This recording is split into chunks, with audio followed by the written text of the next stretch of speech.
does this work? What am I supposed to do? Wolvie, come on. It's a podcast. You have to tell them what you think of the movie. What? What the fuck? It's a podcast. You don't want to talk about movies? Jesus fucking Christ, I'm out of here.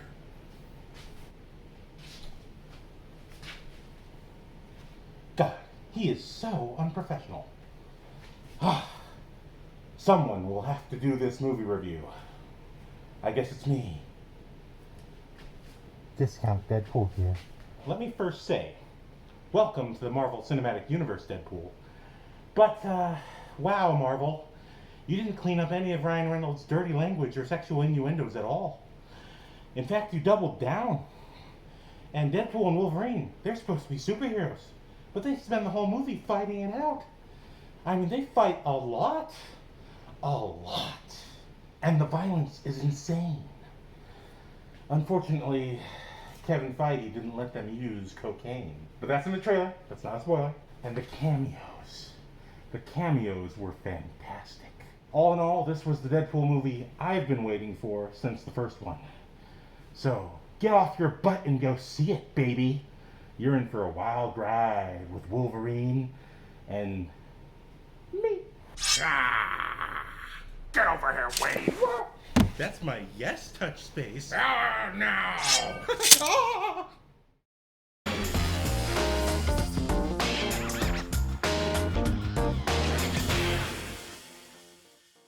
Aloha nerds, welcome back to the Salawag's Why It's Great Gut Reaction, where I watch things and react from the gut. I just had a fantastic time watching Deadpool and Wolverine, I have to say. This is the Deadpool movie I've been waiting for since the first Deadpool movie. I gotta say, the action's fantastic. This is both a true Marvel movie and a true Deadpool movie at the same time. You know, in terms of being a Marvel movie, tons of action. In terms of being a Deadpool movie, tons of violent, bloody, gory, sexually inappropriate action right from the beginning. And, damn. And I gotta know, in some of the promotional interviews, Ryan Reynolds mentions a 17-minute phone call voice message or something from Hugh Jackman. I gotta know what he said. I want to know what I cannot wait for the Blu-ray, DVD, whatever. I gotta know what Hugh Jackman put into this movie, because this movie, it works for me for sure. And what I love is that it really is. It's a very good two-hander of Deadpool and Wolverine. It stays true to its name while still Deadpool's in the forefront. It's still primarily his film. But they do a good enough job of not retreading Wolverine's previous film situations, while also still keeping him Wolverine. You know, it's the multiverse, and oh man, it's so funny. They bring up multiverse. You know, it's a meta movie. They bring up the multiverse, and the jokes they say are so applicable to me. I can't say, this is spoiler free. I'm trying to be spoiler free here. God, violence, check. Deadpool versus Wolverine, lots of it, check. Okay, cameos, Marvel cameos from previously non-MCU Marvel films, check. I mean, and I just don't want to spoil it. I don't want to spoil it, because if I say it, if you don't already know, I don't want you to have it ruined. If you've been watching Marvel going back to the 90s, there's something in here for you. If you're the Marvel fan who had to just appreciate the 90s, early 2000s movies, you know, even though technically, you know, Blade, X-Men, and Spider-Man were very good films, you know, and certainly the first two of those, both of those trilogies were fantastic. You know, without the quality of that, at least the first two films, the third films of each of those movies have their strengths, but are not as fondly remembered.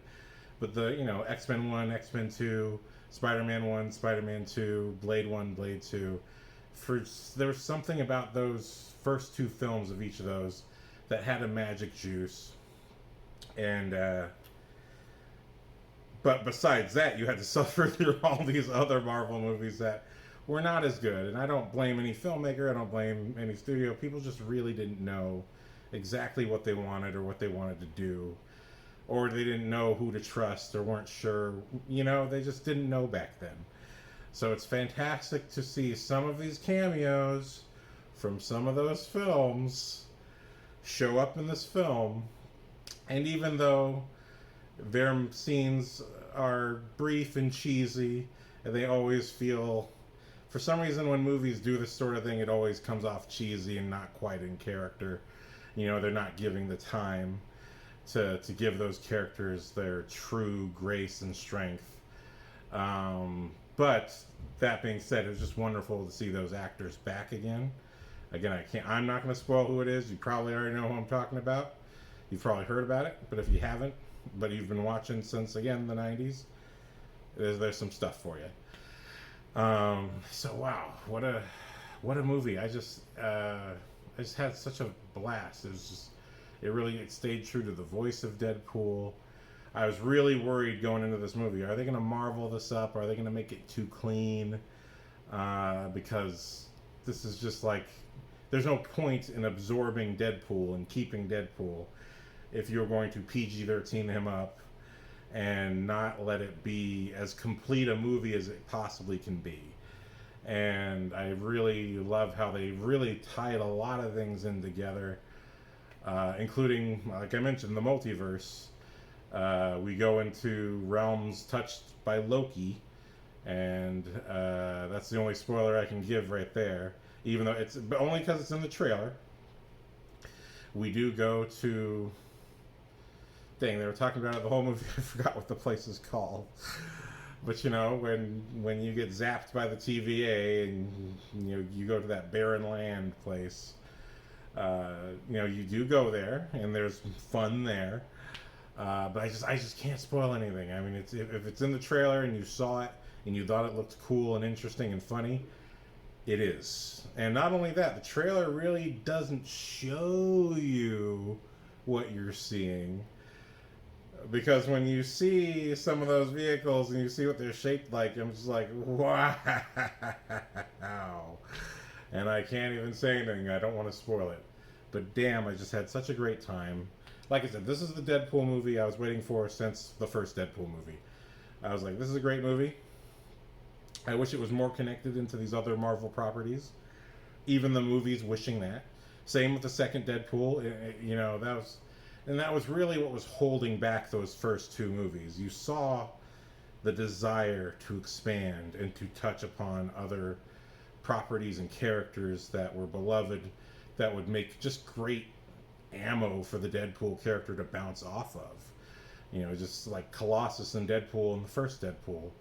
And Deadpool and Cable, I don't think they went far enough with Deadpool and Wolverine.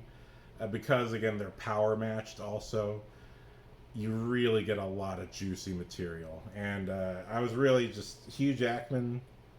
sorry, I'm sweating so hard. I'm practically crying. Hugh Jackman being back as Wolverine is always a pleasure. But I was especially happy that, he really got some dramatic licks in. He really got some really nice dramatic moments and scenes. And his Wolverine is a little different from the other Wolverines, from the Wolverine we know from the previous franchise, but at the same time we're dealing with the multiverse, so he's still Wolverine. So having him go through his little journey, and really, the beautiful thing in terms of entertainment is that you have two characters who, although they have good hearts, they're not really your sit down and have a nice peaceful chat kind of guy.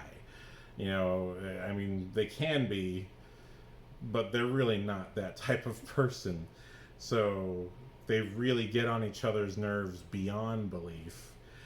And like I said, if you want Wolverine versus Deadpool, you get so much of it. Look, I couldn't help myself. They didn't have those buckets. I was hoping for buckets, but I got this cup with the little Wolverine up there. See his little claws? I don't know if you can see his little claws. Yeah.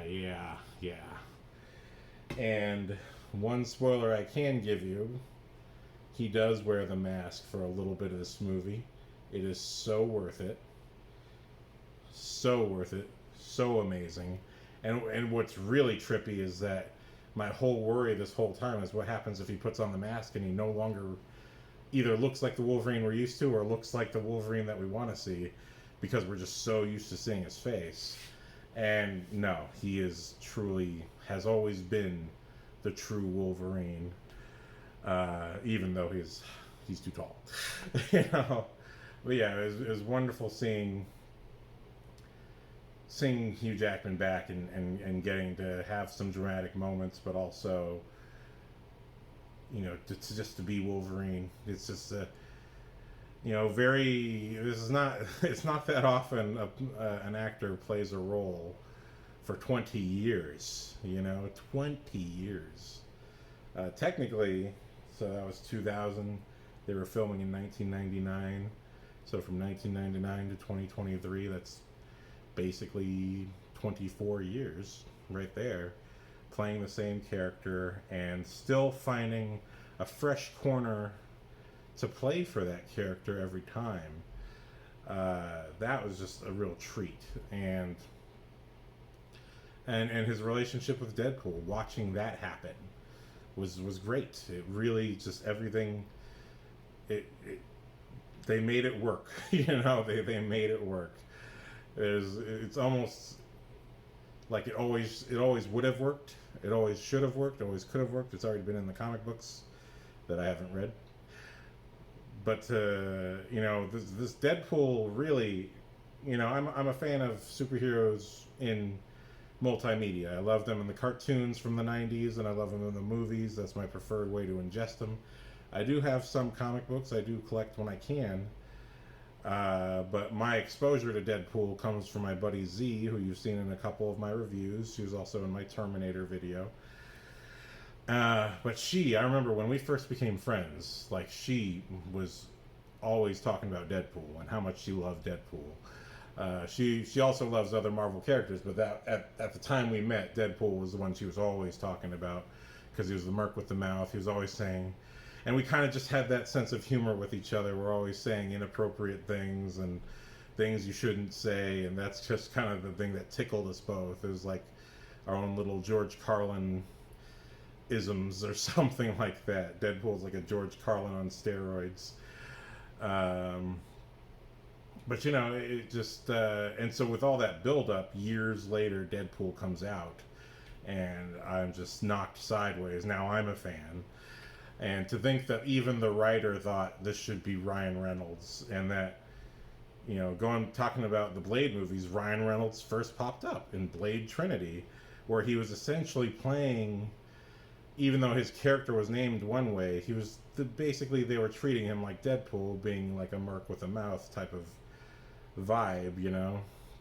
So when he then shows up in X-Men Origins Wolverine, it's not really that, the way he plays it, not that big of a surprise. He played that way before.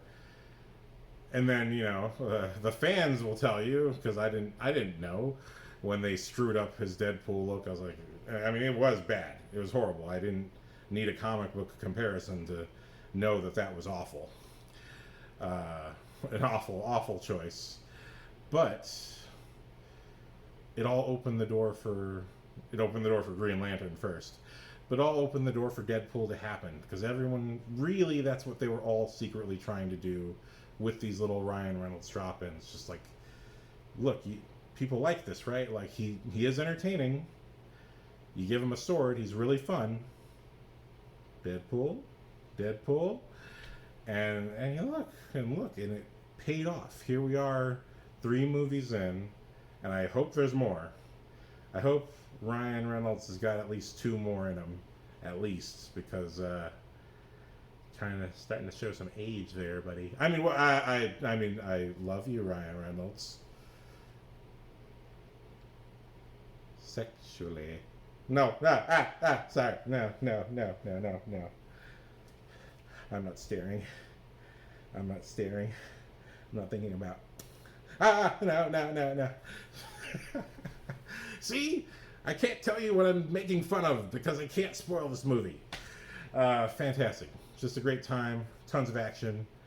The villain's awesome. She's, wow, cutest Baldy I've ever seen. Wow. Wow. Just wow. Normally I do prefer the girls with longer hair, but damn. Cute Baldy. Wow. Just kick-ass time, just all together. And again, the cameos were fantastic. Even the cameos that weren't the original actors, it was really fun to see. I was like, oh shit, like you brought that character back. Okay, cool. I considering what happens to them, this is a Deadpool movie. Yeah, I'm glad it's not the original actor because this is a Deadpool movie and things happen to people in Deadpool movies. One thing I can say, Peter returns. If you've seen the Deadpool 2, this is not a spoiler. Peter was killed with the rest of the X-Force in Deadpool 2. And I remember the guy actually next to me in the theater was like, hey, didn't he die? But if you watch Deadpool 2, especially if you sit through the end credits, Deadpool steals Cable's time machine and goes back and saves Peter. He saves Peter before he saves his girlfriend. You know? It's just, at least I think that's what happened. But Peter's back, and he's in the movie more. And what's great about it is, I can't spoil it, but something that was explained to me in a video about the Peter character, that he is a friend of Deadpool.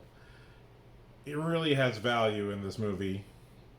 And you'll see why right in the beginning, but, yeah. It's nice to see him back, and he's not just here for, like, 2 scenes. So that's really cool. And I forgot the actress's name, but she was in Loki as one of the lead TVA agent guard ladies. I forgot her name, but she was also in Lovecraft Country with the actor who plays the one He Who Remains. And although, I have mixed feelings on that show, it was a bit weird, but also a bit weirdly written. But, like, this actress was so stand out. I was so happy to see her in Loki. Because, again, we're also in my world. Like, I love the sci-fi action world where we don't have such high stakes and such serious real-world issues. I've had enough of the real world in my life many times. But to see her in Loki, it's like, ooh, cool. And then to see her show up in Deadpool, it's like, oh, yeah, that's right, because this is all TVA, and thank you. It's good to see you back. And to see her scenes at the end, I like the things that are being hinted and suggested, and I hope that they follow through with those hints and suggestions for where things can go. Not spoiling this movie sucks. So anyway, that's all I gotta say without spoiling anything. I can't say shit. Okay, lots of cussing, lots of sexually inappropriate behavior, lots of popular music from my time. What I love, you watch Guardians of the Galaxy, you're getting popular music from like the 60s, 70s, and 80s. You watch most Marvel movies post Guardians of the Galaxy, you're hearing popular music somewhere. Especially it really started with Iron Man, but Iron Man only used it a couple times in that first movie with AC/DC. It's nice to hear every character has their voice, but the popular music in this movie and how it's used right up front is just... I'll say one thing for you, okay? For you spoiler-free people who haven't seen the movie yet. I saw the 3 o'clock showing. It's the first showing, because technically the movie comes out tomorrow. But they're doing early screenings today, and I don't know, I felt it in me. I gotta watch this movie right away. I was just so hyped for it. And I really wish I could have seen it with my buddy Z. She's out of town at the moment. So I was like, fuck it. I'm not going to wait for you to come back. I got to see it right away. But we are seeing it together when she comes back. Because I'm like, I'm telling you, this Deadpool and Wolverine is me and my buddy Z. Okay? The way their relationship is totally me and Z's relationship since we first met. We got along, of course, but it's totally like, so it has ups and downs. That kind of Merc with the mouth, inappropriate sense of humor totally rubs us both the wrong way sometimes because we're like, oh, Yeah, when you say that out loud, it's sometimes not as funny as you think it's going to be. Or when you say mean things that are true, you know, sometimes you cause some friction, but that's also what makes it a true friendship, is that you can be honest with each other and by the end of the movie save the... Nobody saves the world. Fuck you. The world ends, man. Oh no, that's also a spoiler if it ends. It's a superhero movie. They always save the world. What are you fucking talking about? Don't fucking call me out on this shit. Okay? It's a superhero movie. They always fucking save the world. It comes with the fucking territory. But anyway, that's the one thing I really took from the movie. I was just like, this is so me and my buddy. Like, just water and fire. You know what I mean? Except the only difference is we don't fight with our fists. You know, she's been married since I met her, and luckily, her husbands, she's married twice, but neither of her husbands have had to stand up for her physically because, like real women, we fight with our words and emotions. And it hurts so much more. Ow! But for some good physical fucking ass kicking action, if you want a great time at the theaters, and I mean a great time, Deadpool and Wolverine delivers. And that's all I can say without spoiling this movie. You see, it's fucking killing me not to say anything about this movie. Except it's the Deadpool movie I've been waiting for. It's totally me and my friend personified as violent, masculine men. Or semi-masculine. Deadpool. Ay. What a great time, laughing. We clapped. There was multiple clapping times in my theater. We definitely clapped when the movie was over, that's for sure. But there was just a couple clapping moments. Like I said, Wolverine does put his mask on. That the internet already knows that, so I don't care. That's a clapping moment. That's a given. But it is so earned. It is so earned. Better than Tobey Maguire putting on the Spider-Man outfit. Fucking Hugh Jackman putting on that mask. It's such an earned moment. And the claps at the end is just because it is such a ride. And it's still personal. Being as fun and action-packed as it is, they make it still somewhat of a personal story where these guys are going through something throughout the whole movie, and when it reaches the end, it's a blast. It's a genuine blast. I think I'm gonna see this again before my friend comes back. I think I gotta go back and see it one more time, and then see it again with her. Because I'm just gonna be like, don't you remember, this is us in college? Remember when we were fucking fire and ice and just like, oh, shouldn't have said that. Oh, but it was kind of true. Oh, shouldn't have said that. Oh, it was kind of true. But don't you wish we both had a healing factor and could just go at it like this, the whole time when we were having those problems? Might have actually solved some problems earlier, And I know for sure she would have cut me in my... That's a spoiler. That's a spoiler if I say it, even though it's also in the trailer.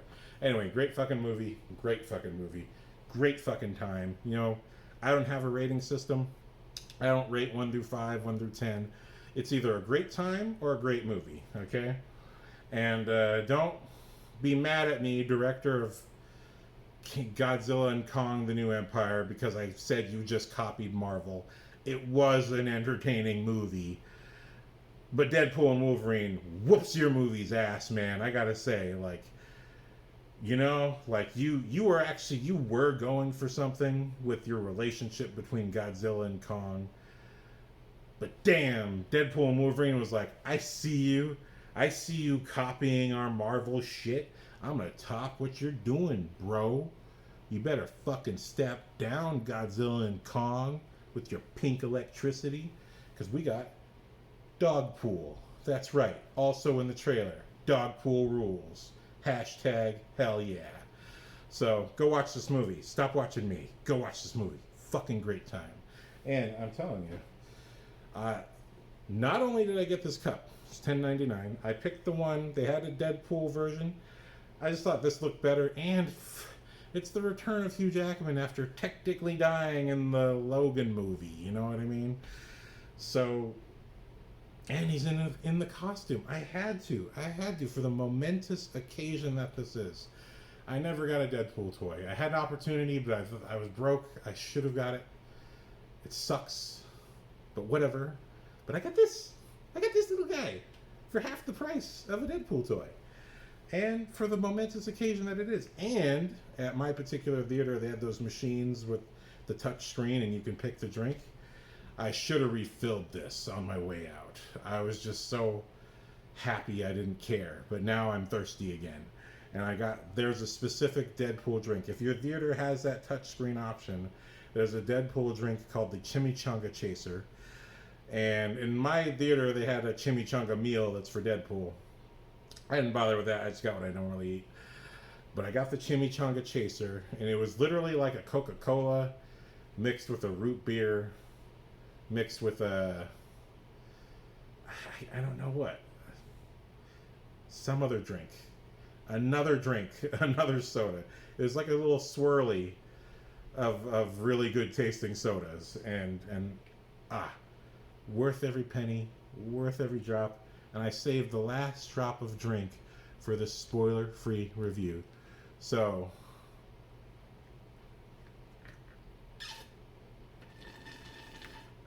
yeah.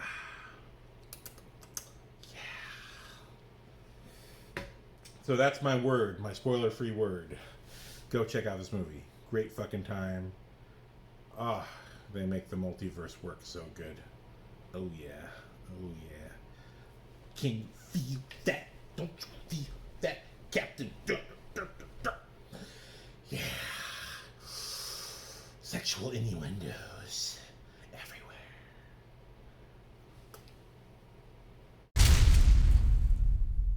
Okay, is everyone who hasn't seen the movie yet gone?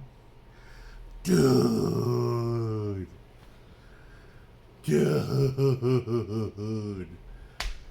Oh, man. First of all, let me say, remember this is a spoiler-free section, so if you haven't seen this movie, you walk your ass out of this YouTube video and come back after you see it. Don't be mad at me because I said something. Motherfucker. As a huge fan of the Blade movies, even 3, I watched the action scenes over and over again. It was a real joy to see Wesley Snipes back. When he popped through that door, I was like, oh, the rumors were true. Blade, I mean, the guy who started it all is in this movie. The success of Blade warmed the audience to the X-Men. The success of the X-Men warmed the audience to Spider-Man. And the success of Spider-Man blew the doors open for all superhero movies to be made, particularly for Marvel. But we gotta give it to Blade, man. Wesley Snipes played such a clear-cut character that, I mean, even I on this podcast have talked about him multiple times because it's just such. Not only was he a great character, but Snipes as a producer. I mean, I learned about filmmaking from interviews that he said on the DVD. I learned from him. You know, this is a theatrically trained actor, really brought it to the character, really understood the action genre, and had a lot of very intelligent things to say about how a movie should be put together, and in particular, how an action scene does have emotion, and the editing of it, the shooting of it should all be led by emotion. Like, this guy is really, talent and training and studying, the tutelage that this guy has to offer is there. And I learned so much from those commentaries. But, all that being said, just as a fan of seeing Wesley Snipes as Blade kick ass, God, I was just like, fuck yeah, I knew for the spoiler section, this was the first thing I was going to bring up, because I just, that's just, again, this is 24 years in the making, right? I've always loved superheroes on film. That's my preferred way to watch them. I love the live action, the medium of action storytelling, I just love it. So seeing Blade back, even though, let me be honest, I was not a fan of the costume design of Blade or Elektra, and that's another one. Seeing Jennifer Garner back. Like, these were two of my favorites of those early years of the Marvel films. Blade, to me, I had the fortune of seeing him on the Spider-Man cartoon first, so there was that. But seeing Blade, the films, just what a knockout experience. But I also felt that even though Daredevil with Ben Affleck wasn't the greatest of films, but it had a lot of cool stuff in it. I mean, it still, to me, kept the superhero flavor going. I would have happily watched a sequel to it if they just really, do the thing, make the sequel really slam dunk good. They could have done it. I know they could have done it. But, they backed away. They made Elektra and backed away even further. But I always felt like... I was always fine with Ben Affleck's performance, but I always felt like Jennifer Garner's fierceness as Elektra, I just thought, there's a fire, there's an energy there. And I'd seen her already on Alias, so I knew she was a great actress. But to see her as Elektra, I thought, whoa. And this was a case where, even though the writing of the movie, I do think, it has its strengths here and there, I don't want to knock Mark Steven Johnson, because his vision of the superhero world I thought was great. I thought, man, this guy created a language for Daredevil in action that looks like the comic books. I mean, he had a vision, so I can't knock him. But I gotta say, like, Jennifer Garner's performance. And again, this is another one where I learned from the bonus material that they did a lot of reshoots. But even then, I don't give a... to a regular audience member, that sounds so bad. But, what? In the filmmaking, it's the same as, okay, this part... Yeah, think of it like putting a car together. This part doesn't work, so we've got to take it out and find the part that actually fits and is appropriate for your car. You're making food, and I'm like... You're not going to put cinnamon on top of your spaghetti sauce, right? Salt and pepper is what you need. So to me, that's all a reshoot is just putting the right ingredient in, putting the right car part in. So fuck all that. You regular audience members, don't even talk about that. You regular reviewers who don't make movies, don't even bring up reshoots like you know what's going on. But that being said, every single scene with Elektra, Jennifer Garner brought it. She had that same intensity that I would feel from Wesley Snipes. It was one of those things of like, dude, like, there's no wonder. It's no wonder you got your own movie. Again, even though that movie, too, was not as successfully made. And, there's so many reasons that go into it. To me, it goes beyond the filmmaker sometimes. But, and who cares? I don't care. I would have, again, you could have made a sequel, and if you made it a slam dunk sequel, no one would have cared about the failings of the previous movie. I think there was enough material there, you could have gone further. But that being said, just her intensity was so good and so real and so raw that she's still my Elektra. Even though the actress does a very good job from the Daredevil TV show, in that's a case where I think the writing really stands out as not quite working. But I need to see it again. Maybe I'll like it more. But I thought at least the writing for Jennifer Garner's Elektra just kept her story moving, and she at every point was just so fierce and so raw that I could forgive the terrible playground action scene that just was like, why is this a kung fu movie all of a sudden? I don't understand. Okay, whatever, goodbye. But again, she just brought it. And then, oh my god, remember, spoilers, dude. Spoilers. Gambit. Wow. And it's so weird because my thing, I totally feel like they did not have enough time to give to Wesley Snipes or Jennifer Garner or Channing Tatum. They did not give them enough time to really be in these roles, and I understand why. Filmmaking is just treacherous no matter how much money you have. It is a treacherous experience, and if you're a real director, you're trying to get all your footage of the main character, the main actor. He's the money. you're trying to get all that footage of this actor reacting to everything, so that, because it's his movie, that by the time you get to the side characters, they're worn out. Those actors are worn out from saying the same lines over and over and over again for 12 to 16 hours a day.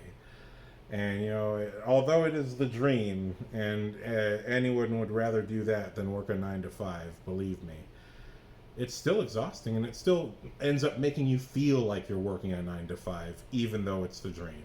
That's the real truth behind filmmaking. It is a brutal experience, except it's not a 9 to 5, it's a 9 to 9. Okay? It's a 9 to 9 every day. So, and that's on a short day. So that's why it's just, by the time, I just feel like I feel like from behind the scene, it feels like they just did not get enough time to really deliver fully what they had to give. Because I'm like, I know Wesley Snipes is a better actor than this. I know Jennifer Garner is a better actor than this. And Channing Tatum, I feel like they played him exactly how they wanted him to play, which is kind of, wow, it's not his height, it's his build.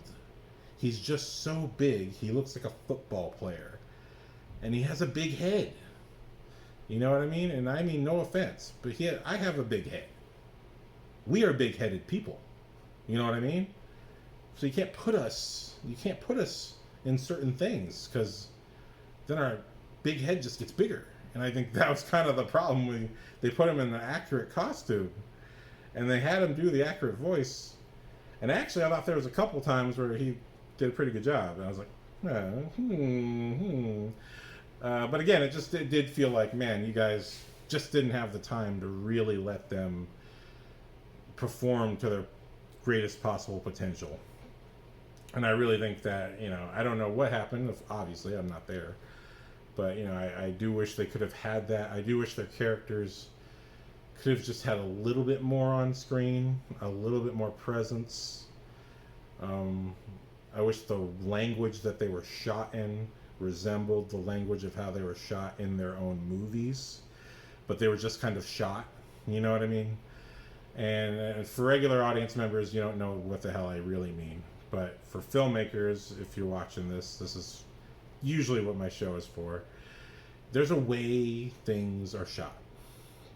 Even this right here, I'm shooting in what's called a 3T medium close-up, right? That's a filmmaker language. Filmmakers understand.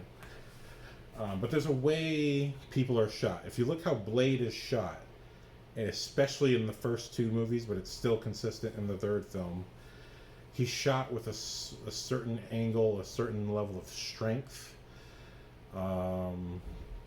that makes him look really big. And I'm sure at the time he was younger and he was really fit. As far as I can tell, Wesley Snipes is a bit smaller looking now. But certainly that's the way they shot him. They shot him way too wide and made him look very tiny. And I don't think the costumes fit either Blade or Elektra. I think this movie probably just had too many costumes for the costume designer to deal with. Because I thought everyone mostly looked great except for Blade and Elektra. And that's where I'm like, no.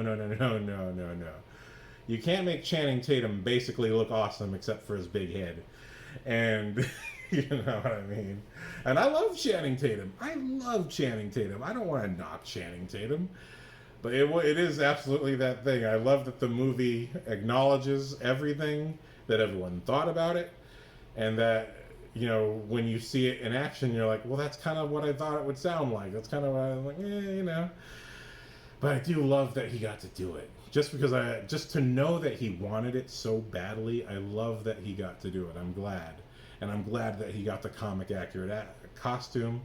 And when the action starts, I'm like, hey, man, actually, maybe if you did this 10 years ago, this would have been really cool. I think the real problem is that everyone has aged. Everyone's bodies are just not what they were in their 20s and 30s when they should have been doing these things. But all the jokes made at his expense are fantastic, and he is a trooper. I salute you, Channing Tatum, for sucking it up for that. Because actually he did have some moments where I was like, I kind of see why you also feel like you should have been him. Because there are moments I'm like, dude, okay. Ah, ah. But that's why I'm saying, I think really, I wish the movie, you know, the thing is, there's such a massive movie. So many characters, so many moving parts. Literally, we get to the end. Spoilers! We get to the end and there's all the Deadpools. And it's like, dude, I don't even know how you made this movie. I don't know how you made this movie. There's so many characters, so many references, so many cameos. I don't even know how you made this movie. It's awesome. It's amazing. But yeah, I understand why they probably didn't have the time. I just wish they gave them a little bit more time and just a little flavor of an arc. Not a real arc, but just a little bit more than I want something better than this. So I'm like, yeah, okay. Everyone does. That's not. I just, you know, I wish there's just a little bit more. But you know, it's okay. It does not hurt the movie. Again, you know, it's the movie just had so much going on. What matters most is that the Deadpool and Wolverine stuff worked. Because if that didn't work, the whole movie falls apart. But it really, all of that stuff landed. There's an incredible chemistry between Ryan Reynolds and Hugh Jackman. But what's crazy is, once we had... Oh, and then Chris Evans, speaking of the cameos, holy crap. I know I already heard he was going to be the Human Torch, but they totally mislead us into thinking he's going to be Captain America. Really wonderful that they did that. And even he, you know, he's not even playing the same Human Torch from that movie. He's kind of playing an alternate version. And again, his costume, I don't think was very good. It's kind of unfortunate. It was just like, why is...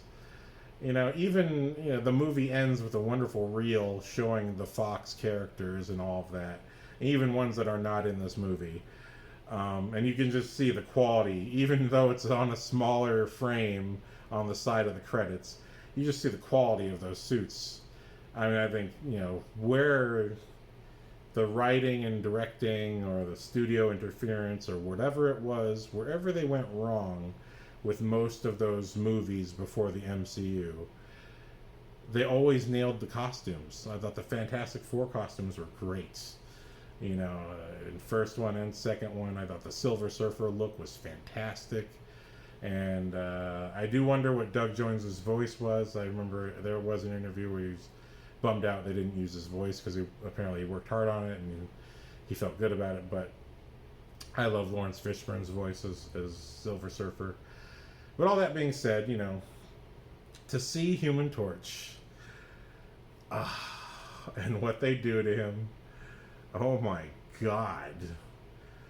Okay, if you've seen the movie, I just want to know, what did you think? What was your reaction? Were you speechless? Were you, you know, when the most adorable Baldy I've ever seen shreds the Human Torch and rips all of his flesh off and kills him? What was your reaction? Were you just purely in shock? I was purely in shock. I just did not see that coming, and I was also so happy. I was like, oh, finally, goodbye. I was like, ironically, it's exactly, you know, although I do love Chris Evans, he's fantastic.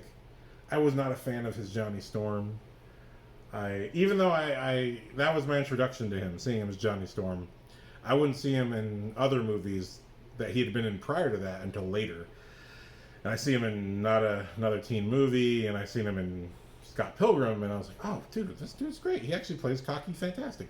But for some reason, him as Johnny Storm, I just didn't like. When I saw Michael B. Jordan do it, I loved it. I was like, oh, this guy kind of gets, or is going in the right direction, I think. But I didn't like. I just felt like this doesn't feel like you. It doesn't feel quite right. But when it was just like same with Andrew Garfield. I never quite bought him as Spider-Man or Peter Parker. But in No Way Home, I was like, oh shit, no, you are a fantastic Spider-Man and Peter Parker when you're written right. Sorry, I have opinions. I'm allowed to have opinions. Anyway. But just like how I liked Andrew Garfield in No Way Home, I liked him more as the Human Torch in this movie, and actually, he was just more of a dick as Human Torch in this movie. But man, I was happy. I was as shocked as I was like happy. I was like, I always hated this character. I always hated this character, and I did not like either the direction or the interpretation, whatever it was.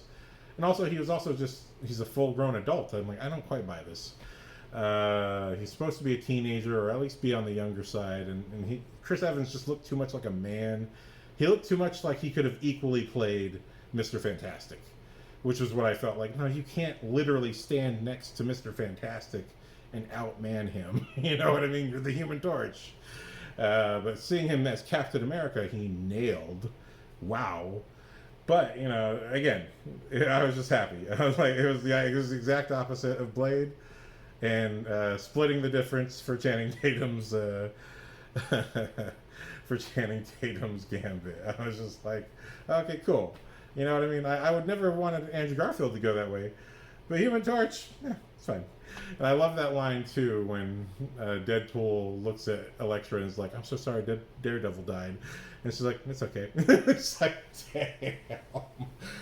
Everyone's in agreement. Everyone's like, it's fine. We have Charlie Cox now. Really fantastic writing in those 3 seasons. Yeah. But, man, so that's my take on those cameos, just because I was just so livid. It was like, and Hulk shows up too. But really, I think the real, okay, so the love and care that they put into the Wolverine variants, which I recognize, even though I've never read the comics, I've seen these referenced before. When Deadpool goes into these alternate worlds with Deadpool, with Wolverine, and he actually has the accurate hair, and these are accurate images from the comics. I recognize it. I was just amazed. I was just like, whoa. See, the tender love and care they put into that, I wish they put into Blade and Elektra at least. Just because I just love those actors as those characters as much, and I mean as much, as I love Hugh Jackman as Wolverine. Even though they don't have the longevity. They always hit me so hard here. Same with Toby. It was just like, to see someone that just gets it that clearly, I just wanted a little bit more of that. But anyway, and I didn't even finish the cameos. Seeing X-23 was wonderful. That was wonderful. Daphne Keane, still great. And I like seeing her as an adult. I'm like, oh, this is cool. It's like you're all grown up and you really have agency as yourself now, and you have your character. Like this is the one where they did take the time, and they had to, because this is tied to one of our main characters, Wolverine. So whatever is tied to him, that it has to work, because otherwise his story doesn't work. So I thought they nailed getting her to be the more mature version of X-23, which she is, and giving her the right lines that are true enough to character, but also this is what gets Wolverine to stay in the fold. I love the concept that this is the worst Wolverine. He's the one who got drunk instead of joining the X-Men, because it does make him the equivalent to Deadpool, who just kind of half-asses saving people's lives. You know, he might save your life, or he might just let you die. He doesn't really care. He half-asses everything, even his superhero-ness, except when it involves someone he actually really cares about. Then he full-asses it. Just gets right in there. Just gets all the way in there and makes sure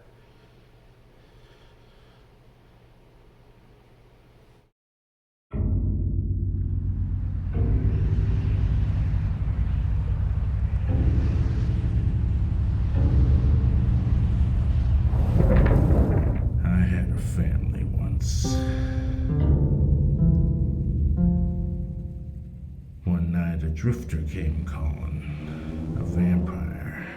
He tried to make me decide which order they died in. I survived and he escaped, but I learned what he was. I learned his weaknesses: garlic, silver, sunlight, and I trained.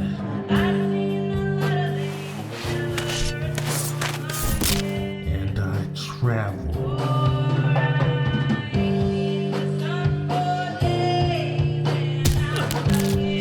I will find him.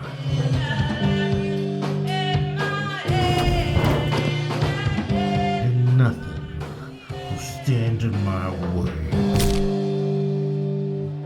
Name's Whistler.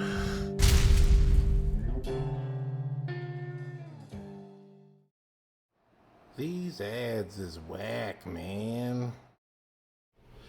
Okay, speaking of inappropriate innuendos, fucking when they're in the void. I forgot it's called the void.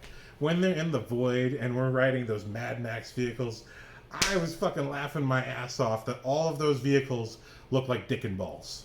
They literally look like dick and balls. I was just like, you guys are fucking crazy and hilarious. Just the fact that this movie starts off wonderfully. The beginning, I gotta say. Mwah. I was like, I'm a 90s kid, grew up in the 2000s as well. So all the music was hitting me. But I'm telling you, that beginning, when he's digging up Wolverine's body, and then dancing to NSYNC's Bye Bye Bye while also doing the little musical jigs intercut within his fighting, and then stabbing a guy in the dick with Wolverine's femur, and the blood shoots out of the femur, and it looks like Deadpool jerking off a giant penis and blood squirting out like cum. Wow, you've made me say a lot of fucking dirty things I never would say usually on my podcast, Ryan Reynolds. Just that image by itself, juxtaposed with Bye Bye Bye, I was like, holy shit, dude. Holy shit, man. Not only did you... well, actually, I prefer Backstreet Boys. So I was like, okay, you picked NSYNC. But to do that with NSYNC, I'm like, you just made all of it worth it. You know what I mean? I always just... You know, and the other funny thing is, that's also a deep cut X-Men reference.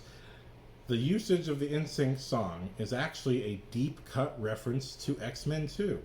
In X-Men 2, after Stryker's men blow up the X-Mansion and kidnap a bunch of mutants, and the mutants that escape, when we see Wolverine with Rogue and Pyro and Iceman, Sean Ashmore, Animorphs, never forget, when they steal Cyclops' car, and there's an awkward silence because Stryker is brought up. I remember because I watched. I tell you, those first two, X-Men, Blade, Spider-Man. I watched those first two movies non-stop when I was younger. Just the best superhero shit ever. You know, before that, I had to watch Blank Man over and over and over again, and Batman over and over and over again. And then as soon as those movies came out, I was watching those 6 movies over and over and over again. It was like, this was the best superhero shit ever. But so when they're in the car, the situation gets a little awkward and quiet, and so Pyro turns on the radio, and it's Bye Bye Bye from NSYNC, and everyone goes, ugh. And this is one of those things I know made Comic Book Girl 19 cringe, because she's like, don't make Scott Summers listen to NSYNC. Come on. At least Backstreet Boys. Seriously. But the fact that they picked that song, but made it the main title theme, yeah. I was like, and we got actual credits this time, which I thought was an interesting evolution. I would have loved for them to do the classic Deadpool credits, which is not anyone's real name. But actually, I felt like, you know what? Now that we're in the MCU, this is a professional product. So it's wonderful to see a bunch of sexually gratuitous violence played to the NSYNC's Bye Bye Bye. Just that beginning, and the fact that he's beating them all and killing them all with Wolverine's corpse. I just was like, this movie has already won. The movie has won. It's won. I mean, literally, Deadpool and Wolverine won that battle. You know what I mean? Because they have to start with Deadpool. This is a Deadpool movie first and foremost. But that Wolverine could still be a part of that opening battle. Thank you. You know what I mean? Oh, and one of the best running jokes in this movie is like, Kevin Feige said the only thing we can't do is cocaine. And then that's the joke that they run through the whole movie, is that everyone wants to do cocaine but can't. I was like, wow. Wow, you motherfuckers are clever. You guys are great. I just wow. You know what I mean? The movie won me right from the beginning. Even though I was not an NSYNC fan, not a Justin Timberlake fan. I do like him as an actor, actually. I think he's pretty funny, too. But just wasn't an NSYNC. I was Backstreet Boys. It was the boy band wars, so I was Backstreet Boys always. I don't remember any of their names anymore, but I still hold true to Backstreet Boys larger than life before NSYNC. But you know what a wonderful way to bring them back. And again, deep cut reference to X-Men 2. That's the same song that plays on the little radio. Wow. It's just wow. But yeah, I mean, I already said it in the spoiler-free section. The action, the violence between Wolverine and Deadpool was perfect. I was happy with the way the relationship rolled out. But man, I just had to shout out these moments because I just thought these are wonderful. This is exactly what we've been waiting for. Although technically we've been waiting for actual mutants to show up besides Wolverine, as well as Wolverine. But this is better. This is, I mean, for a Deadpool and Wolverine joining the MCU, this is perfect. This is how you do it. You know, you gotta acknowledge the entire Fox universe because so many people were in there, and you know, whether you like this movie or not, it's still just been a wonderful journey to be on. You know, seeing all the twists and turns throughout all the movies, and what I love that. Oh, and again, spoilers, talk about multiverse. I love the jokes about how the multiverse isn't working, and Nice Pool's like, but I love it. And he seems like such a tool, but at the same time, he's being genuine, you know what I mean? So it's kind of like a wonderful nod to the fans who are actually not unhappy with it, but it's also such a perfect, totally douchey Deadpool commentary, and who's totally on the side of all the haters of Marvel, you know. But also Deadpool's also a hater of Marvel. Right from the first movie, he calls them a bunch of virgins who play nice, and he doesn't really give a shit. So Deadpool, he already doesn't give a shit about the rest of Marvel anyway. So that's just in character for him. But I was like, oh shit, Nice Pool is like, but I've loved everything, all of it since and I haven't loved everything. I do think it's been hit or miss since Endgame, but I feel like a lot of some of the things that people absolutely hated, like Eternals. I loved Eternals. I loved Doctor Strange and the Multiverse of Madness. I thought that was crazy cool. Just a cool, crazy movie. Wonderful. As again, this is Sam Raimi. I'm not going to judge this movie like other movies. I'm going to judge this like a Sam Raimi movie. Loki. I mean, I've you know, I do think it's like every other thing. You know, a few of the smaller things were not as good.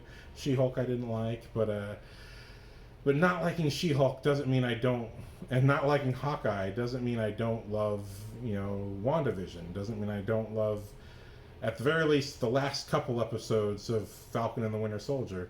And even that one, I didn't like it as much the first time. I started rewatching the first couple episodes recently. I was like, oh, I actually kind of like this now. And maybe I just needed time, or I just needed to learn more about what's going on in the world and, you know, social situations to kind of understand where they're coming from, you know. So, you know, things change. But I always loved WandaVision, always loved Eternals. But it was just so wonderful to have Nice Pool basically be my voice of like, hey, I do like this stuff. I'm not fucking on the side of the haters. What are you talking about? I think it's been actually better, overall better since Endgame. I think they were really hit or miss before that, and people complained all the time about it. them being hit or miss before Infinity War and Endgame, but I think Infinity War and Endgame were just such perfect payoffs, even though it's 20 movies later and 10 years later, that people just kind of forgot and forgave everything. And I think the same thing's going to happen. Like, it's only been 5 years. We got 5 more years of movies before everything they're doing now makes any sense later. And I have no problem. I loved Moon Knight too. I thought Moon Knight kicked ass. You know what I mean? Werewolf by Night was okay. It was okay. I didn't think it. But you know what I mean? Like, they're expanding their universe, man. They're trying to get as many characters as possible so we can have more and more and more and have it be better later. But we just have to get through the mud of introducing these people. So I've had a blast, but just, God, I love that even though Nice Pool was the only one who liked the MCU, I even love that he was the sacrificial lamb and he was the only one who didn't have a healing factor. Here's another thing. Comment below. What did you think of Nice Pool? And specifically, what did you think about A, his comments about, I think it's been great since Endgame, and B, how he was totally fucking sacrificed so Deadpool could steal his dog. I thought, first of all, I didn't even think he was going to make it out of the corn stalks. I was like, there's no way Deadpool's not killing him right now. Wow. But he did. But it was great because it built up so well to the finale where he totally sacrifices him. He sacrifices him as much as humanly possible until his head explodes. Which I knew. I'm like, you were going to cut off his head because he has a face that you don't have. I know you're going to destroy his head somehow because you're jealous that he has a face and hair and he looks like you. You know, I'm like, that's, oh my God. And then they do it in the most gross way possible. Fuck yeah. Let's fucking go. Let's fucking go. That is the, maximum effort was the theme of the first two. Let's fucking go is the theme of this movie. Like, oh man, this was wonderful. And it's also the fan fulfillment wish of like, why can't we have all these characters together? Why do they have to be, even in the Fox movies, they're all separated by separate franchises. So just to have that fulfilled, even though it's technically in the void. And even though they also had to introduce a totally new villain in order to make it all work, and that was cool. And I thought, again, Cassandra Xavier, or whatever her last name is, I just call her Cute Baldy, because I'm like, damn, you are one cute Baldy. But I just thought she was great.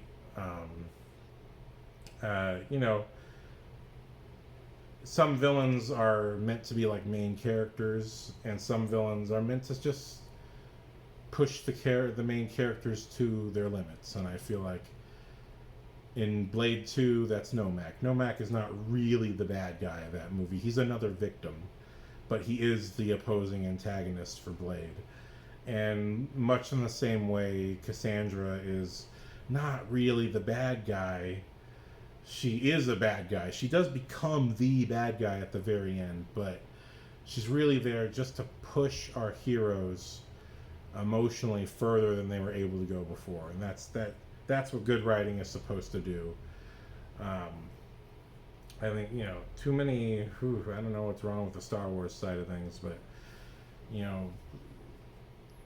I think we just see too much in film and TV today. Like, the writing has gone down to platitudes and saying things that sound nice, or saying things that sound like you care, or like you did your homework, but you didn't. And, the truth of the matter is, no one cares about you saying clever technical mumbo jumbo or saying something that sounds deep and meaningful. People care if they care about the characters first. And that's what the Deadpool movies have always managed to do, is they catch Deadpool at a low point where he needs to pick himself up. And they found a great way to keep his low point different each time. Whereas the first one, his body changes and he's afraid to reveal himself to his girlfriend. The second one, he loses his girlfriend, but he becomes a more moral person by the end of the movie. Almost. almost. He almost becomes a more moral person. And then he gets the time travel thing, and he doesn't have to be moral anymore, so he goes back to things. But this movie, you know, Deadpool finds a true friend, but like Peter, wonderful. Peter is his best buddy, but Wolverine is like his best buddy that he truly relates to. That they both have not the same wounds, but they have the same struggle. They both want to be better than they are. And they know what their weaknesses are, and they know they wish they could overcome them. And they know that if they could overcome at least one or two weaknesses, they could be better seen in the eyes and hearts of their loved ones. And also just in the mirror when they look at themselves. But they're also just, it is not in their character to look at themselves in the mirror. And especially Deadpool, who does not want to look at himself in the mirror, especially not without that toupee. And damn it though, I have to say, one complete awful sin. I can let go of you not giving Wesley Snipes and Elektra enough time to have their gravitas and give them a little bit more character energy that they had from their original films. I can let that go because you literally cut off Sabretooth's head from the first X-Men, and that was amazing, and then held it up and called Wolverine Furiosa. Oh God, man, I can forgive all of that because of some of the best gags ever before that. But you did not use the line from the trailer, "Can you put your mask back on? It's really hard to eat when I do. It's really hard to eat when you don't." I wish that line was in the movie. Every line that was a joke that was in the trailer was in this movie except that one, as far as I can remember. And you know, although they were not as funny because I did hear them over and over again in the trailer, I still loved hearing them, and I wanted that one. I was like, this one I need to have, and they cut that out. But it made sense based on where the conversation was and what they were talking. But still, I was just like, how dare you cut that out? You've been teasing me with that for months or for a year. Man. But yeah, I loved all of these things. And again, what I thought was interesting is that they have that battle that seems like the final battle with, you know, Blade and X-23 and Elektra and Channing Tatum's Gambit. Which I do think it's better than the other guy from X-Men Origins Wolverine. And not the actor's fault, again, it's just what they were going for, I didn't quite agree with. And it was just a Hollywood thing of the time to just gloss over characters. And I feel like in the Deadpool movies, they do their best not to gloss over them, but they just literally had too many characters in this movie, so there's no way that at one point nobody would get glossed over. And unfortunately, Blade and Elektra, a little bit glossed over, even though they're given a reasonable amount of screen time. Where was I going with that? I don't know. But when it comes to that battle that they're in, I thought that was supposed to be the final battle or somehow lead to the final battle. And the way it was shot was really messy. This is another situation where I'm like, I don't know what the plan was here. It looks really thrown together. It looks really messy. I don't really know what's going on or who's fighting who. And then that really gave me mixed feelings. Like, wait, this is supposed to be the final battle, but how the hell is, like, I can't even see what's going on or what's, you know. But it was wonderful to see Blade get some of. I don't know why Blade had such a short sword. I'm like, that doesn't make sense. That didn't even look right. Why didn't he have his original sword? You can't just not have him have his original sword just because Deadpool has his swords. Give him one of Deadpool's swords. I don't care. Give him the right sword. But to see him have his little boomerang blade back was nice. Elektra, I did not get enough of her action to quite feel if they brought her back. You know, that scene was just shot and cut a little messy for me. But I'll say, again, it was also like, how can this possibly be the final battle? Like, this is really messy looking, and I can't quite tell what's going on. But when it comes to the final battle, with all the Deadpools, that reveal was fantastic. I mean, I knew more Deadpools were going to show up, and they were setting it up. But when all the Deadpools show up, that scene is shot. That's how you shoot an action sequence. You know what I mean? Like with the camera moving on the proscenium and our two characters going at it, and how it all builds up to that bust shot. And and I love Ryan Reynolds. He just crashes on the ground. It's like, damn it, all that cool action, and all anyone's going to remember is that I fell over and ruined the final take. I was like, wow. Okay, yeah. Actually, ironically, no. This is that cheer, that clapping moment when Wolverine pulls on his mask. Okay, again, let me know. Did audiences clap when you saw that? I gotta know. Wow. What a great time. I had a great time with this movie. It's all about, and it is about friendship this time around, which I thought was interesting. Not all friendships start out as friendships. Sometimes they start out as a job. Sometimes they start out as mutual needs in a particular situation.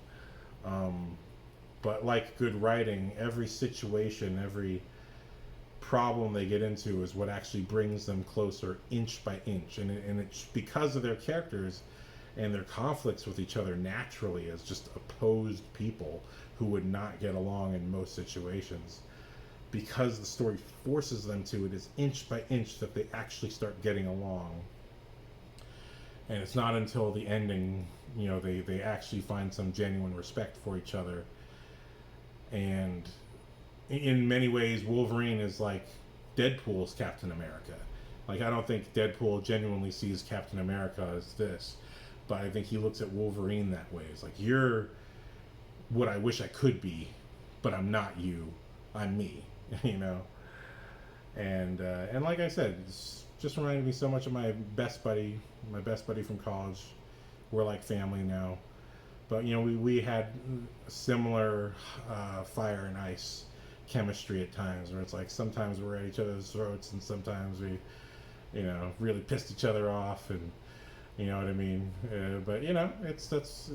But true friends can be honest with each other, and that is what these two people are. They're both brutally honest. They're both off the cuff and out of pocket, and actually, eventually, that leads to them getting along, ironically, despite how much they disagree with each other. I really like that this is a movie about assholes. It's not a movie about the nicest person on the block who's sort of not seen right or misunderstood, It's about two people who are blatantly misunderstood because that is their personality type, who kind of find each other right in the middle. It's like, you know what? You are right. You are right. So anyway, I had a great time. Please let me know what you thought. Let me know if any of those other crazy moments got you. Please let me know if I didn't bring something up that you really loved. Happy to talk about anything I didn't bring up that was like crazy cool. I'm really glad I saw this movie right away. I needed it. It's been kind of a rough year. And particularly the last 6 months for me personally have had a lot of ups and downs and a lot of me just not knowing where things are going to go. And I just really needed this uplift. I needed this reminder that I'm alive and it's good to be alive and be grateful for what I got. And that's absolutely what the ending of this movie is. I love that that's how it ended.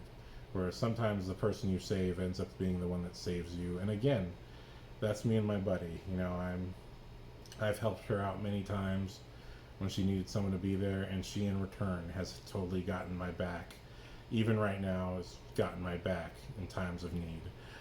And that's why we're basically like family now. And so, I'm just glad that I have my own Deadpool. I do feel like I'm the Wolverine of the two of us. And I'm also taller than I should be for Wolverine. I'm not 6 foot, but I'm taller than her, so that'll do. But I do think between the two of us, she's totally the Deadpool because she's way more crass and naughty with her humor than I am.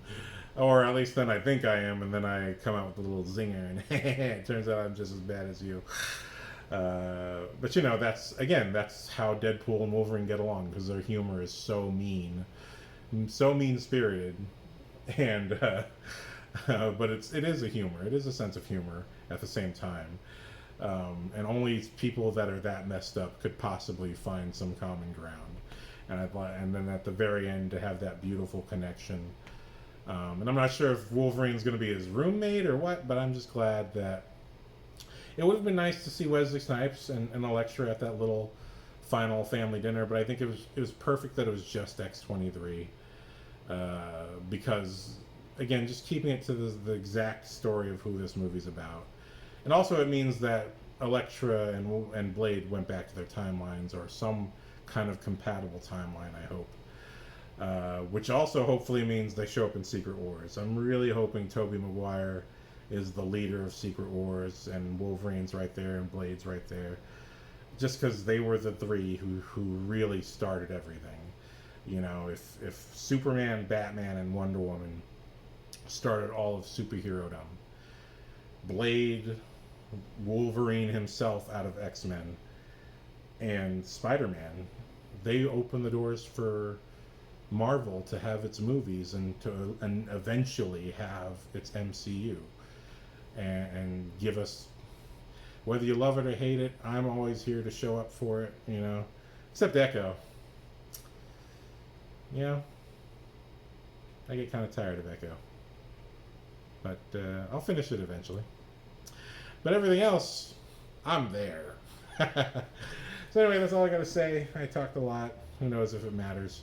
All I know is I had a great time. I can't wait to watch this again. I'm absolutely gonna watch this again. Maybe 2 more times. I'm not sure.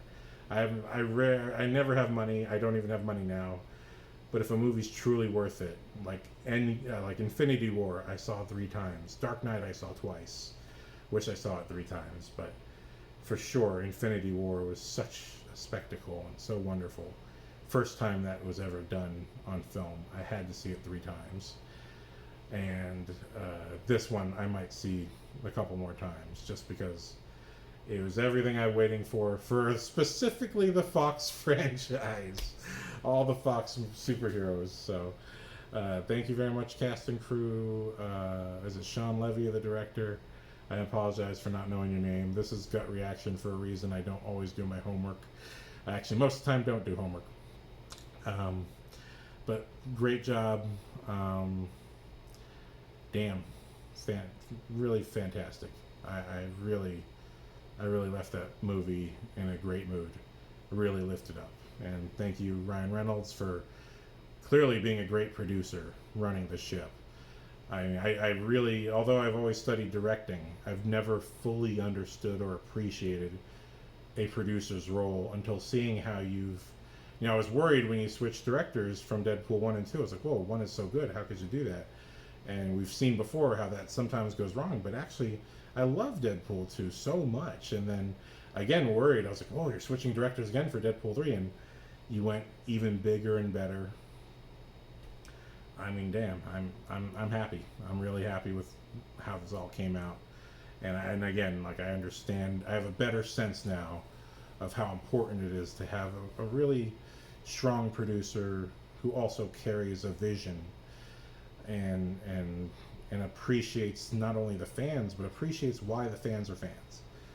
We're not just fans. We don't just want service. We do want good storytelling. We do want the movie to be a genuine film. And you have managed to keep that torch lit. And keep these movies strong. Because now, with so many Marvel movies, even though Deadpool was never in the MCU, it was always top tier. It was always so good, so above most of the MCU. Even though, like I've said, I've enjoyed most of it. To me, far fewer misses than hits. Thor: The Dark World, not for me. Iron Man 3, not for me. She-Hulk, not for me. Hawkeye, not for me. But nonetheless, I was happy with pretty much everything else, you know? But still, being happy with it doesn't mean I don't see the flaws, or that I don't wish, hey, could you have done more here or there, whatever. Not really my call. I don't care. I'm going to be there next week for the next one. But the Deadpools were just a higher caliber because it got to the costumes unabashedly, got to the characters, made the characters accurate for once. Even the MCU has struggled with that accuracy, but Deadpool pushes the MCU to be more accurate. And that's great. You know, that's what filmmakers should do, and that's what filmmakers should do who are entering these franchises. You should always be pushing the what's the word I'm looking for?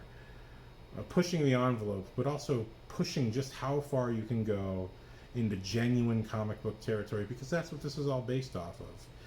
And as I said after I watched the Silver Surfer cartoon, I think Marvel's at the point where you can just tell the stories from the comic books, and you're not going to have to worry about alienating anyone, because now we have enough knowledge to appreciate and understand what's going on. I do firmly believe that.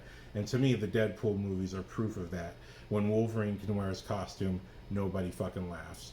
When Colossus is a total nerd, but he's a good man, nobody says don't put that in the next movie. You know what I mean? And so to me, Deadpool challenges the MCU to be more accurate with its characters, and I hope that continues. I really feel like this short Wolverine, man, come on, they did it.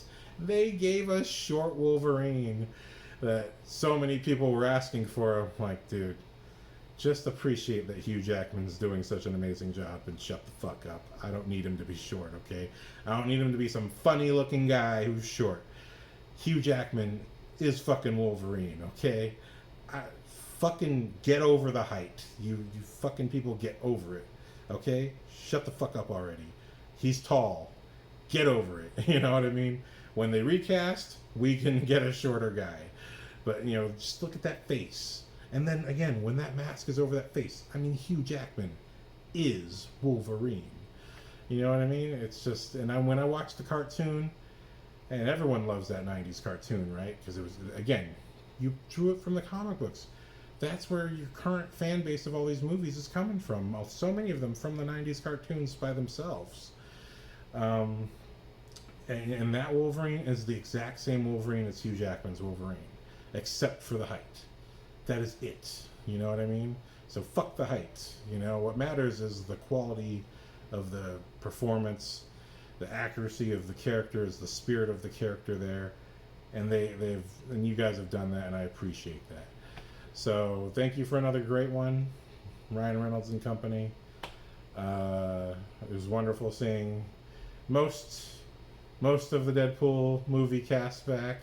There's a couple of people who weren't there, but you know, it was great seeing most of them back.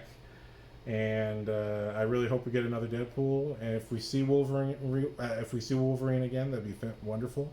If somehow more people from the past movies, and I prefer those original two Fantastic Fours over the Josh Trank one. No offense, Trank or Fox or whatever. You know what? That was another time. People still just, you know, whatever. They were going for what they're going for. Things happened the way they happened. It's over with. But I just want to shout out. I did enjoy those movies a lot. And so I hope that we can get Michael Chiklis back as the Thing for some kind of other multiverse scenario. And here's the thing for me, why I do support the multiverse and have enjoyed it. To me, exactly like the cartoons from the 90s, each one of those started out with a multiverse of that character first. And, you know, Spider-Man saw his multiverse versions of himself before he ever went to the Secret War. That's how the cartoons were. And then with X-Men, it was alternate timelines, you know, and alternate worlds. So, to me, it's the movies doing that. I feel like they're just doing what the cartoons did. You start off with the multiverse version of the character within the movie that's focused on that character. Like Spider-Man sees his other Spider-Man. Deadpool sees his other Deadpools. Doctor Strange sees his other Doctor Stranges. You have to do that. You can't have them just seeing the multiverse versions of other people, because it's not even relevant to what's going on with them, with their characters in that movie. Although he does get to Although Doctor Strange does get to see some other characters too, right? That's what I thought was great, that Illuminati sequence. So to me, this everything's working because I know now. After the Infinity Stones, I'm like, oh, I get it. You need to introduce the multiverse versions of these characters first because they are probably going to play a bigger role in things down to come. But we have to introduce that first, you know, so you can at least wrap your head around it. And yes, get to the point of annoying some people. I'm not annoyed. Look at this movie. This movie did exactly what Doctor Strange Multiverse of Madness did, but it did it even better. It did it even crazier. But it, you know, that's what I got to say. My battery's gonna die. I love Deadpool and Wolverine. Let me know if you loved it too. Let me know if you got one of these cups or if you got that special popcorn bucket that I did not see, because I would have loved to have gotten that. But that's okay. I got this, got a great drink, and I had a wonderful time. So that's all I got to say for spoilers. Just me just loving this movie, giving it its proper verbal fellatio, and I did chug it down so hard. Sorry, Mom. My mom doesn't watch this. She has good taste. Goodbye, people. Take it easy. Aloha, nerds. See you for the next one.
Hi there, one last word from Deadpool here. When you and I are both done jacking it to Hugh's fantastic one-pack, enjoy another picture from a real Canadian with an actual beautiful face. The Proposal. It is an excellent movie. I highly recommend it. If you want a great time, for all you ladies, gays, and theys, you want to watch a romance between a beautiful Canadian and everyone's favorite Sandra Bullock, check out The Proposal. It is absolutely worth your time. You might even see Betty White shake it. She's going to shake her money maker. All for you, baby. All for you. All in The Proposal. That's all I've got to say today. Goodbye, folks. Thank you for watching. Now, as I understand, Hugh Jackman is still in the shower. Huge one-pack man, here I come.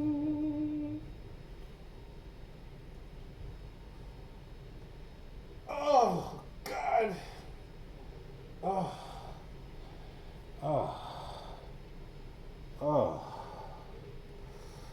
That is what I call premature. Oh. Still worth it. You're goddamn right. What I do, I'm the best at. But what I do isn't very nice.